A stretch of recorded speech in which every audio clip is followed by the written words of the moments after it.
Hello everyone! Sorry about uploading a video so late, had to drive my girlfriend to the hospital. It's nothing serious, but it's always nice to be supportive.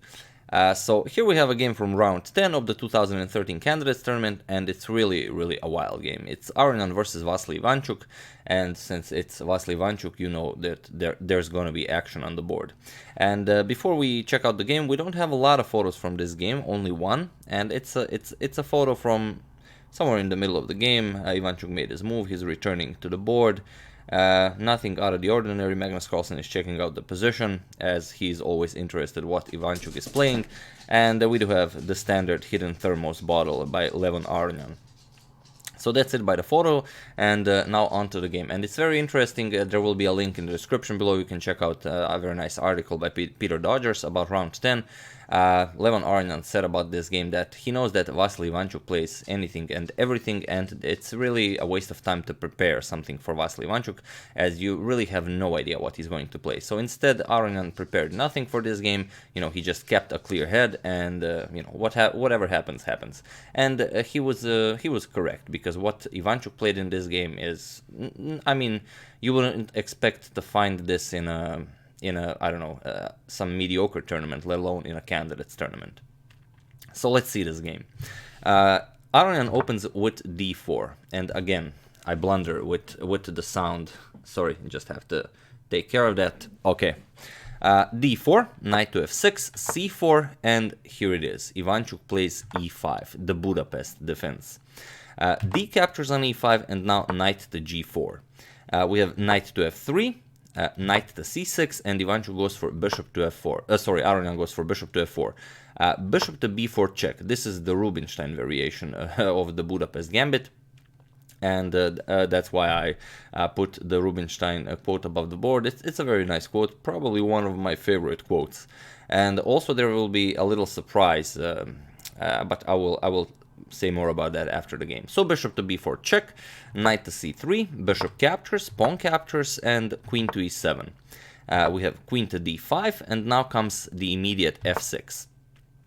It's very interesting. Instead of this f6 move, there is a very famous game between Akiba Rubinstein and Dr. Milan Vidmar, where Dr. Milan Vidmar played queen to a3, and I will also show you that game, but I will not analyze it. I will just show it to you after this game. So if anyone is interested in expanding their vast knowledge, you know, you're welcome to check it out. It's quite a wonderful king hunt. But in this game, Ivanchuk goes for the immediate f6. We have e captures on f6, knight captures on f6, attacking the queen, and queen goes back to d3. We have d6 and g3 now. Ivanchuk castles, bishop to g2, bishop to g4, and Aronian castles. So Aronian managed to castle, he tucked his king away to safety, and he's still up a pawn. It's not a pawn, you know, you want to show your friends or brag about it. It's a double c pawn, but still, it's a pawn up. So rook a to e8. Ivanchuk goes for the e2 pawn. We have rook a to e1. Yeah, Aronian defends it. King to h8 and knight to d4. Aronian would be very happy if Ivanchuk would capture here, so he can undouble his pawns. And I do have to notice that a lot of you are saying that I'm pronouncing Aronian incorrectly. But I don't think that's really true, because I don't know, the official commentators who I'm pretty sure know how to pronounce it that way. So I mean, if you're really sure about it, do give me some link or something. But I really think I'm pronouncing it correctly. Either way. We have knight to e5. Of course, Ivanchuk doesn't want to capture on d4. Bishop captures, d captures on e5, and now knight to f5, attacking the queen. Bishop captures, queen captures, and now knight to d7, attacking Aronian's queen. Queen back to e4, and now c6. c6 is a move that wasn't really necessary and could pose Ivanchuk problems in the near future. Knight to c5 was maybe a better move, but you know, who could know such things? We have rook to d1, knight to b6, and now rook to d3. Aronian has some nasty ideas of maybe playing queen to h4 at some point after the queen moves, pushing g4, and then with this nice rook lift bring the rook over to h3, so he can attack the black king. We have queen to c5. Ivanchuk piles up on that c4 pawn, as it's a very weak pawn. We have queen to h4, Aronian proceeds with his plan, and here it's very interesting. Aronian, of course, it's very hard to defend this doubled pawn, and there's really no point in doing it, but can Ivanchuk capture it? If Ivanchuk can capture this pawn, then he would equalize in material, and he would have a better pawn structure, so he would have a better position. The problem is, if you play queen captures, then Aronian would exchange queens, and after knight captures, rook to d7 is coming, and white gains so much activity. It will be very hard to keep your pawn structure. Now you either have to bring your knight over to the edge of the board, or you have to play a passive move like rook to b8. White will simply be better here. On the other hand, instead of queen captures, you could also capture with the knight. But if you play knight captures, then rook is coming here immediately. And then after something, white can easily already make a lot of threats towards the black king, and black wouldn't enjoy this position very much. So after queen to h4, g6 by Ivanchuk, and this is the strongest move recommended by the engine. The idea is at some point this knight will be able to move, and then rook to d7 will not be such a terrible threat, because g6 will be blocking any immediate attacks towards the black king. So bishop to e4. Immediately Aronian threatens bishop captures on g6 as the h-pawn is pinned. So king to g7. Now the king is also guarding the pawn.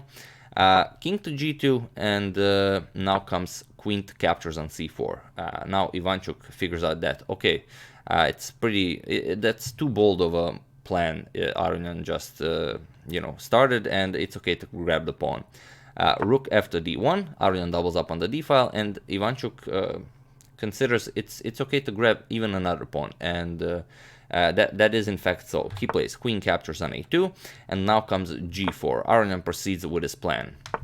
If any of you had an idea, maybe rook to d7, sacrifice the exchange for some nice attacking ideas, maybe even a checkmate with queen here. It doesn't work because after rook to f7, the queen from a2 is also protecting the rook on f7, so there are no rook captures and queen captures on h7 ideas. So after queen to a2, we have g4. Now there's this threat of rook coming to h3. Rook to f4 by Ivanchuk, attacking the bishop here, and we have bishop to f5. A very nice piece sacrifice, although the piece sacrifice cannot be accepted.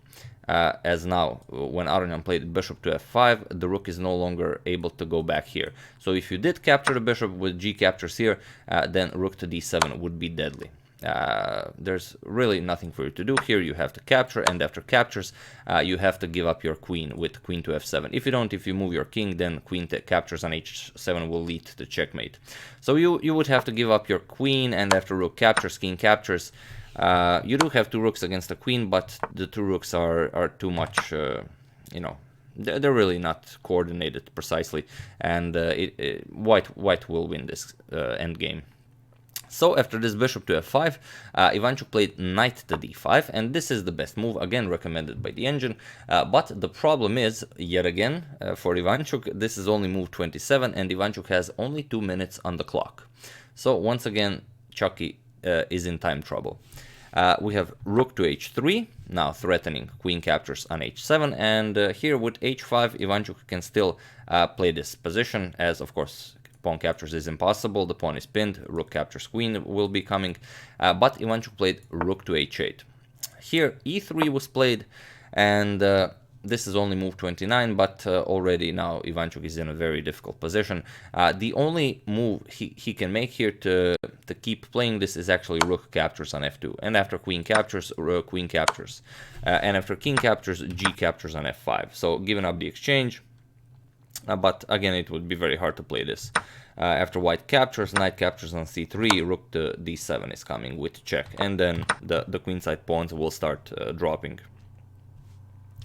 So after this e3 move, Ivanchuk was really low on time, and he played g captures on f5. And the problem is, after Ivanchuk played this is only move 29, he had 1 second on the clock. So 1 second on the clock to play 11 more moves to reach time control, which is of course impossible. Aronian could literally just play queen captures on h7, and Ivanchuk would not have enough time to reach time control, and he would lose on time. But of course he didn't. Aronian is a gentleman. He played e captures on f4, and here Vassily Ivanchuk lost his 4th game in this candidate tournament, Candidates Tournament on time. He was in time trouble almost every game. I believe one game he wasn't, but this is the 4th game in this tournament he lost on time. So something is terribly wrong, and Ivanchuk really didn't either enjoy this time control, or he didn't like that there was no increment in the first hour and a half of play, or he... Who knows, he maybe prefers the old format where you had 2.5 hours before you had to reach time control. It's very hard to say. But yeah, after E captures on f4, Ivanchuk lost on time, and Aronian, closes the gap nicely towards Magnus Carlsen, who is leading this tournament. As we will show one more game from this round, we will not show the standings just yet, but one more game is coming, and then we will show the standings after round 10. So yeah, that's the game. I do hope you enjoyed it. Vassily, playing the Budapest Gambit in the Candidates Tournament, that is amazing stuff. But unfortunately, even though it was a great game, he spent too much time, and in the end, it cost him the game. But like I said, we do have something special. After this queen to d5 move, Ivanchuk played f6. So that's basically it for this game, if you want to stop watching the video now. But for those of you who maybe want to expand your vast knowledge, there is a very nice miniature played, like we said, between Akiba Rubinstein and Dr. Milan Vidmar, who also played the Rubinstein variation of the Budapest Gambit against Rubinstein himself. The game was played in 1918, and here, as we've said, instead of f6, Dr. Milan Vidmar played queen to a3, attacking the c3 pawn. Here, rook to c1 was played, the bishop is guarding the rook. We have f6, pawn captures, knight captures, and queen to d2 now. d6, we have knight to d4, we have castles by Vidmar, e3 by Rubinstein, and knight captures on d4. c captures on d4, and knight to e4 now, attacking the queen. Queen to c2, and here comes the move that starts one of the nicest king hunts I've ever seen. We have queen to a5 check, king to e2, moving the king away from check as the knight is guarding these squares, so king to e2, and now comes rook captures on f4. Pawn captures on f4 and bishop to f5. Now there are threats of knight to g3, opening up a discovered check, and the bishop will win the queen here. So, queen to b2. Now comes rook to e8. Again, Vidmar is threatening all sorts of discoveries. King to f3. Getting the king out of the way, but again, it's not something... your king is on f3. Here we have knight to d2 check by Vidmar. The knight is guarded by the queen. And the rook is controlling the entire e-file, so you can't really do anything here. You have to go to g3. Knight to e4 check yet again. And here... Rubinstein should have retreated with king to f3, but for some reason he thought that it's okay to play king to h4, and he did. But now, your king is on h4.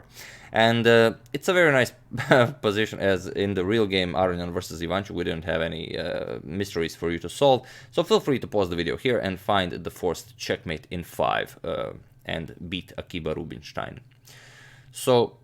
for those of you who were able to do it, congratulations.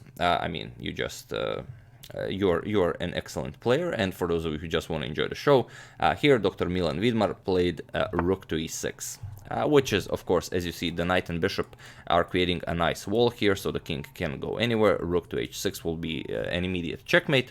So the only defense, bishop or queen to e2, whichever piece you prefer to give up. Rook to h6 check, bishop blocks, and now comes rook captures on h5. This is with check.